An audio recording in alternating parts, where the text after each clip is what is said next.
When you think about the Battle of Gettysburg, there are a few iconic spots that probably come to mind. Places like Little Round Top, or the wheat field, or the peach orchard, or Devil's Den, or maybe the place that I'm walking through right now, which was called the Slaughter Pen. This was the site of some of the most violent fighting that took place during the Battle of Gettysburg. And it's situated right between Devil's Den and Big Round Top. And today, Eric has got one heck of a cool artifact that was sourced from this spot right back here during the Battle of Gettysburg.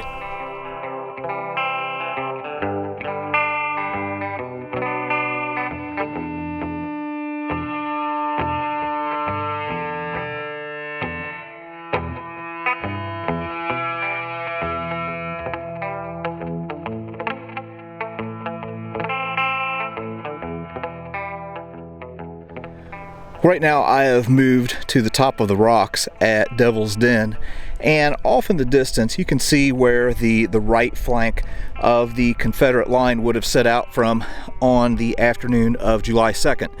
This would have been Hood's division in Longstreet's 1st Corps. Hood is going to be wounded right off of the bat, and you're going to have like Benning's Georgians coming up through here, and then off on the far right you would have Law's brigade of Alabamians. And as they are making their way towards the Union left flank, well, all these terrain features here are going to kind of break up this assault. And the far right flank is going to end up kind of diverting right up here over Big Round Top. And then here you can see Little Round Top in the distance. Now again, we have other videos that go over this action more in depth, so I'm not gonna get too in the weeds here, but right here in between Devil's Den and Big Round Top, well, right through here, this was the Slaughter Pen, and it was named the Slaughter Pen for good reason. Anyway, we're going to dodge over here and take a look at a few things with Big Round Top. I've moved over now to Big Round Top, and on July 2nd, right through here, you would have had like the 4th Alabama moving through here and the 47th Alabama, and on the far right flank of the Confederate line, the 15th Alabama under Colonel Oates.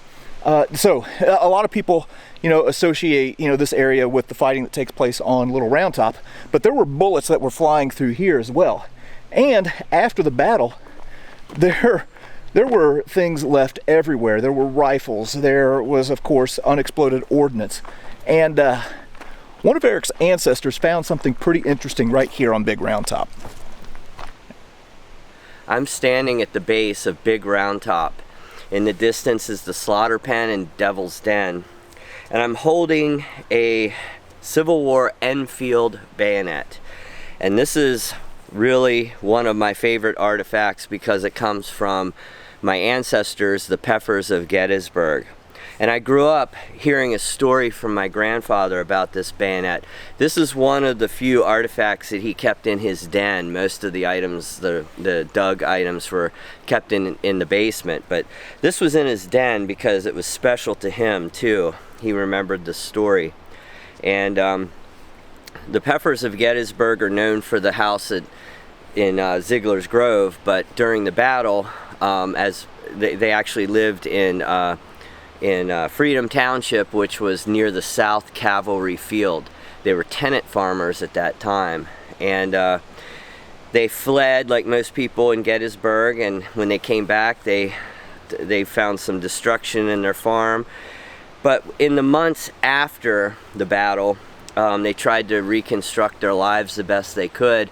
And one of the things that happened, probably due to the fences being disturbed during the battle, was one of the cows got out and walked all the way down here. Now this seems kind of far for me for a cow, but he was probably, my great-great-grandfather looking for the lost cow was probably covering a lot of land. I'm sure he got on a horse to try to find this cow, but he was in this general area, Big Round Top, and he heard some rustling in the leaves, And so that tells me, it's probably a good indication it was maybe in the fall or the beginning of the winter, with the leaves down.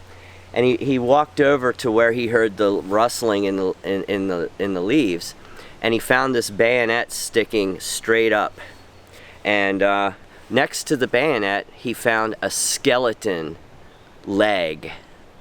And he looked up into the trees and saw a skeleton up in the trees. Now the leg had fallen off the skeleton, rustled the leaves at that moment when he was riding up here on his horse looking for his lost cow. So he used this as an indicator to find it again. I don't know if he attached a branch to it or something my grandfather said he used this to mark the spot too. And so they could come back and find it. So he brought some people from town and they buried the body, and I'm sure the body's buried here somewhere. I'm sure it never got recovered. But there's stories of sharpshooters going up into trees and stuff like that. There's a really neat Harper's Weekly illustration of a Civil War sharpshooter up in a tree. But what they would do sometimes is take their cartridge box sling and kind of fasten it around the tree, and they were able to fire from a tree. But very interesting story, one of my all-time favorites. And this is the bayonet, according to my grandfather, who heard the story from his grandfather.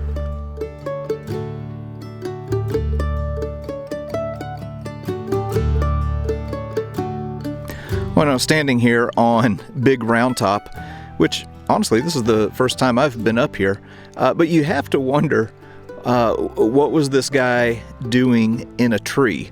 Well, perhaps he had kind of stayed behind to provide covering fire for some of these other guys that were advancing this direction towards Little Round Top.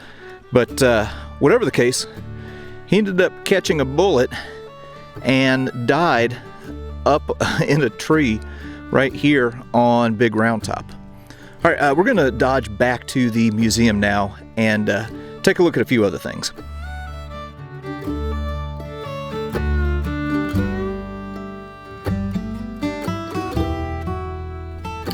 We're back at the Gettysburg Museum of History, and I wanted to show you the type of weapon that would go with the bayonet that we just talked about. So this is a Civil War Enfield rifle. Now they were used by both Union and Confederate soldiers.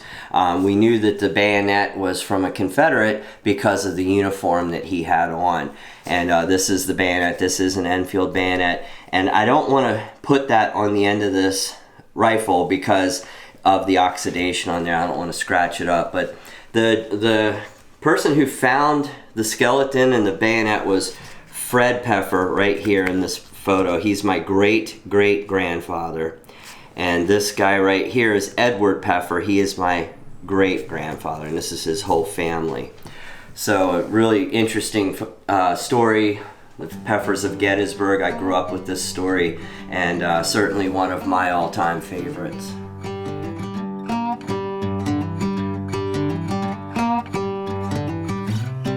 A couple other things to add about the Enfield. If we look here, we can get a little bit more detail. You can see that this particular rifle was manufactured in 1863. The Enfields were a British weapon, and they were actually, Eric mentioned that Union soldiers used these as well. During the Civil War, the Union sent purchasing agents over to Britain to try and buy up a bunch of these to try and really decrease the supply and maybe outspend the Confederates. Now, one way you can tell that, or a good indicator of something, of a rifle that was Confederate used, is if you look right here, you'll notice that the rear sight has been removed. There was something about the rear sight that Confederate soldiers just really didn't like, so they would peel those things right off. But yeah, very interesting to see one of these Enfield rifles and see what the bayonet that was found on Big Round Top would have been matched up with.